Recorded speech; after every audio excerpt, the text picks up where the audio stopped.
Now, normally I don't partake in these Instagram fads, but since we're all cooped up and everyone's losing their minds from this coronavirus, I figured, fuck it, I'll do it. Here we go. Push-up time.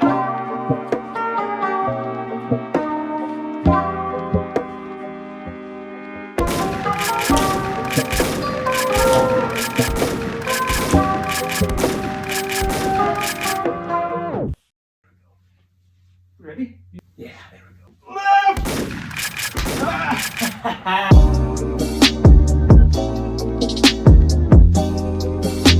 Now, the last vlog we put out got so much more love than what I was expecting, so I decided to make this vlog official and give it a little bit of an upgrade. You ready? Boom! Not bad, right? This only cost me $24. I had some LEDs lying around, I bought a cake pan, and I wrapped it around in cloth. Now it looks like shit, so I can look great. I'm sorry, I'll never do that again. I also added a timeline right up here, so you can zip around the video nice and easy. So for those of you that don't know, my name is Steven, and I run a video game company called Isto. We are working on our first PC game called ATRIO, Survival Meets Automation. Now I'm creating this vlog to hopefully inspire you to make your video game and to give you some tips along the way, as well as show the progress of our game. Now we've been working on the game for the last 2 years, and the first video covered the first 6 months of development. But I'm actually going to do a little bit of a detour. From month 6 to 12, I actually spent a lot of time working on the 2.5D art style of the game, and I figured it deserves a whole video to itself. But first, I want to tell you a funny story. Now when I was prepping for this video, I came across a screenshot that I hadn't seen in a really long time. Now this is a true story. When I first started the company, Isto is named after a mountain in Alaska in the Brooks Range. It's actually the tallest mountain in that range. But, fun fact, it was also one of the only websites of a 4-letter word that was available. Take a look at this. I went back and actually had some recordings of the website. Do you know what this reminds me of? Have you seen those graphic design is my passion images? It's so ironically bad that it's good. This website is the embodiment of that image. Like, it's just screaming to get purchased. I know for a fact that it's just a troll website because some English son of a bitch is trying to sell it. So what did I do? I emailed them, and this is what it said. Hello.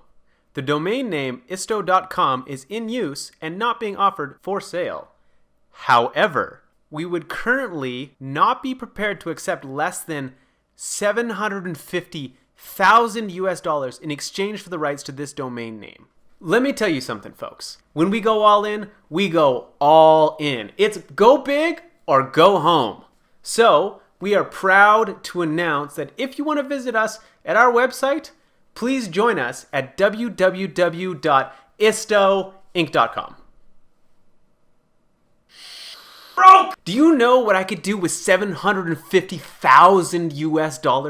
Guys, I recently just learned I could run my own exotic tiger zoo for an entire year with that kind of money. I could be Joe Exotic for one whole year. Guys, please, please. If you don't know what I'm talking about, what are you doing? We are all stuck indoors. You should be catching up on your memes and watching Netflix. Guys, so the point of the story is we do have a website and you can visit it, but it's not that website. If I ever have $750,000 US to spend on a website, y'all better be ready to come visit me at my tiger zoo. Carol Baskin. Okay, back to the main topic. First, Carol Baskin. what is 2.5D? Now, everyone knows what 2D is, right? Mario. Flat piece of paper running along the screen. You can jump up and down and left and right, but you can't go back and forth. And everybody knows what 3D is. Like Mario 3D, you can run around the map, you can jump up and down, but you can go in all different directions. 2.5D is faking the 3D world. We are making the player believe it's 3D when it's actually flat. So the perspective is faked, but it looks 3D. Here's how it works. Take this piece of paper.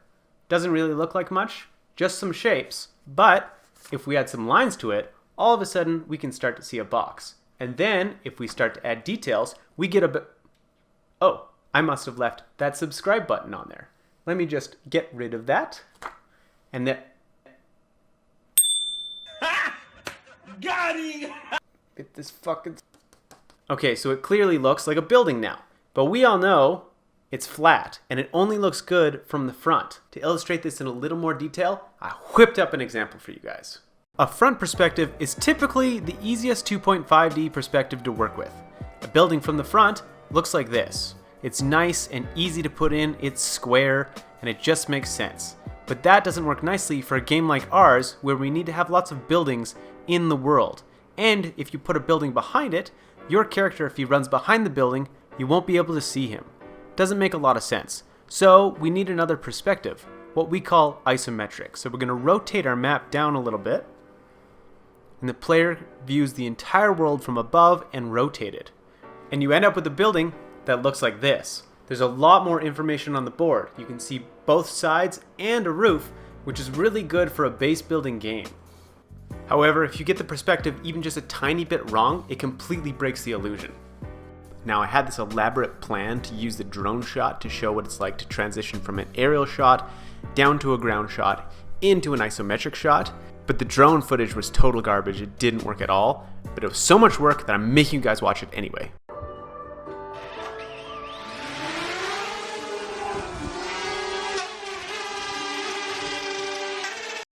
Now, if you look really closely, you'll notice I printed everything out and built a giant diorama instead of showing it all off in Unity. Did I spend all weekend cutting little pieces of paper and gluing chopsticks together? Absolutely. Would it have been 100 times easier to show it off in Unity instead of building it all? You bet. But was it so worth it? No, not really. So for the rest of this, it's definitely happening in Unity. I've spent 2 years working with 2.5D. I've seen it all, I've tried it all, and now I'm going to share with you my method, along with the problems and solutions, to building 2.5D art. We start off in Adobe Illustrator. I do all of my art in Adobe Illustrator because this is the best tool I like to building 2.5D art. Now I start out with a grid. Usually I start with a 100 by 100 square. And there's a couple different methods I can use to build my 2.5D art. The first method is using a grid. So we have this nice isometric grid already laid out. There's a tutorial in the description on how to actually do this. I don't actually use this method very often. I find it's kind of cumbersome. It's kind of annoying to actually get the lines to line up to the actual grid, especially if you want to go a little bit smaller. If you'll notice, what happens if you want to actually build a shape inside of those little grids, then you have to guess. I spent a good chunk of time building art using the grid method, and then I came across this new method that uses actions. So actions are basically pre-recorded transforms or different actions in Illustrator that you can use to do certain things. For example, this applies a scale, a shear, and a transform to this square, and now it looks like it's a top perspective in isometric. Then I do this again for the left side of a cube and a right side of a cube, and all of a sudden, just by applying these transforms, I can move everything in and out of isometric space with the click of a button. I've also added a YouTube link in the description on how to do that. Look at that, so sexy, so easy. Now I'm going to run you through a simple example of me building an electrical box. So I have my two sides, the left and the right, but they're flat. And I like working in flat because it's a lot easier to use rectangles than to build on the grid. So you'll notice I bust out these really simple, quick buttons and dials on the inside of the electrical box. It's actually pretty straightforward once you figure out how to use the different tools in Illustrator. So our art style really leans on simple shapes, clean lines. I typically start every different piece with squares and then build out from there. You'll notice that I'm building buttons, those big long things. They look wrong right now in this perspective, but when I transform them, they're going to look great. Now I'm just going to speed up this video as I add details to the box. I add a glass window, add some handles, and then I add indents to give it a little bit more shape. Then we give it a roof. I just make sure it matches both sides. And then we move on to my favorite part, the transformation part. So all I do is I hit the button, it applies the transformation, and then I combine it together to see if it makes sense in the isometric perspective. Now I'm going to import this bad boy into Unity. I rename the file, add it to export, and then load it into Unity. Set a couple things up. I make sure I set my pivot point to the very bottom so it doesn't sink into the ground. Now I have a predefined template for my items already set up. I just drag it in, unpack the asset, drop in the sprites, and then I'm good to go. Nothing to it.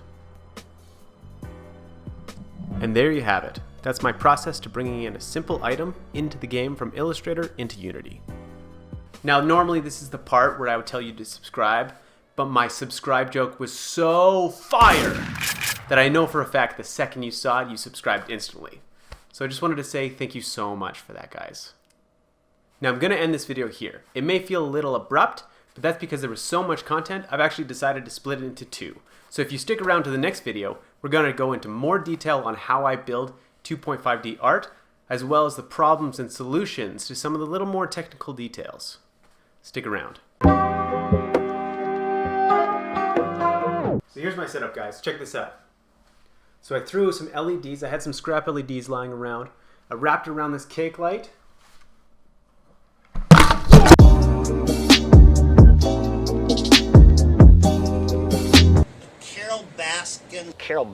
Carol Baskin.